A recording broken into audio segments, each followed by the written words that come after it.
Gauri Suryavanshi. S मराठीमध्ये आपलं स्वागत. वळूया आजच्या बातमीकडे. शिधापत्रिका धारकांना वारंवार सूचना देऊन विनंती करूनही सुरगाणा तालुक्यात 31 जुलै अखेर 11,000वर लाभधारकांनी ई-केवायसी न केल्याने त्यांचे रेशन बंद होणार आहे, अशी माहिती तहसीलदार रामजी राठोड यांनी दिली आहे.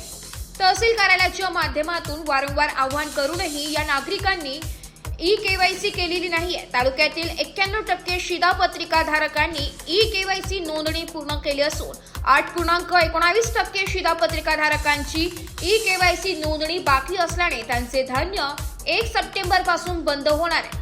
शासनाने ई-केवायसी साठी 31 जुलैची मुदत वाढवून देण्यात आली होती. त्यानंतर राष्ट्रीय अन्न सुरक्षा योजनेअंतर्गत मिळत असलेले मोफत रेशन बंद होणार असून शासन स्तरावरून ही नावे बोगस ठरवून रद्द करण्याचा निर्णय शासनाने घेतलाय. सुरगाणा तालुक्यात एकूण 1,41,177 लाभार्थी असून 31 दिलेली मुदत संपली आहे. जुलै अखेरपर्यंत ई-केवायसी झालेले केवळ 1,29,608 शिधापत्रिका धारकांनी केवायसी केली आहे. शासनाने पुन्हा मुदत वाढवून दिली तर उर्वरित शिधापत्रिका धारकांची ई-केवायसी नोंदणी पूर्ण केली जाईल.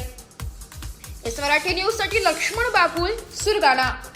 अशाच नवीन ताज्या घडामोडी जाणून घेण्यासाठी आमच्या एस मराठी न्यूज चॅनलला लाईक करा, शेअर करा, सबस्क्राईब करा आणि बेल आयकॉनला क्लिक करायला विसरू नका.